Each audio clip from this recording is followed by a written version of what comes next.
വാൾ എന്ന് പറയുമ്പോൾ വചനം പറയുന്ന നമ്മുടെയും വചനം കേൾക്കുന്ന നിങ്ങളെയും ദൈവം അനുഗ്രഹിക്കും. ഇവിടെയെല്ലാം വചനം പ്രഘോഷിക്കപ്പെടുന്നു, അവിശുദ്ധ ലേഖനങ്ങളെ കുറിച്ച് പറയപ്പെടുന്നു, അവിടെയെല്ലാം ദൈവത്തിന്റെ സാന്നിധ്യമുണ്ട്. അപ്പോൾ തന്നെ ഒരു വിശുദ്ധീകരണം നടക്കുന്നു. കാരണം ദൈവത്തിന്റെ വചനമാണ് വിശുദ്ധീകരണം നടത്തുന്നത്. പ്രിയമുള്ളവരെ, വചനം പ്രഘോഷിക്കുന്ന ഞങ്ങൾക്ക് കുറവുകളുണ്ടാകും, കുറ്റങ്ങളുണ്ടാകാം. പക്ഷേ ഞങ്ങൾ പ്രഘോഷിക്കുന്ന യേശുവിന് യാതൊരു കുറവുമില്ല കേട്ടോ, യാതൊരു തെറ്റുമില്ല കേട്ടോ.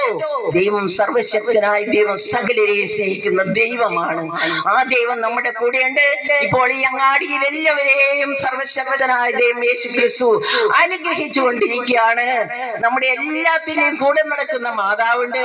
ആ മാതാവിന്റെ സാന്നിധ്യവും ഇവിടെയുണ്ട്. കാരണം യേശു എവിടെയെല്ലാം പോകുന്നു അവിടെയെല്ലാം മാതാവും കൂടെയുണ്ട്. മാതാവിനെ നമുക്ക് എപ്പോഴും ഒരു സഹായമായിട്ടാണ് തന്നത്. ലോകത്തിൽ നമുക്കൊന്ന് ആലോചിച്ച് നോക്കിയേ, എന്തെങ്കിലും ആവശ്യം എന്റെ ഈശോയെ, മാതാവേ, ഔസേപിതാവേ എന്നൊക്കെ പറഞ്ഞ് നമ്മുടെ വിശുദ്ധരോടും ഒക്കെ പ്രാർത്ഥിക്കുമ്പോൾ അവിടെയെല്ലാം ദൈവം അനുഗ്രഹിക്കുകയാണ്. അപ്പോൾ പ്രിയമുള്ള സഹോദരങ്ങളെ, ഞങ്ങൾ ഓരോരുത്തരും വന്നിരിക്കുന്നത് നിങ്ങളെ ഈശോയുടെ സുവിശേഷം അറിയിക്കുവാനാണ്. ഈ മംഗളവാർത്തക്കാല സമയത്ത് എല്ലാവരും ദൈവം അനുഗ്രഹിക്കട്ടെ എന്ന് പറയുന്നു. യേശു പുൽക്കൂട്ടിൽ ജനിച്ചത്, പാവപ്പെട്ടവരിൽ പാവപ്പെട്ടവനായി ജനിച്ചത് നമ്മളെ ഓരോരുത്തരെയും ഓർത്തുകൊണ്ട് തന്നെയാണ്.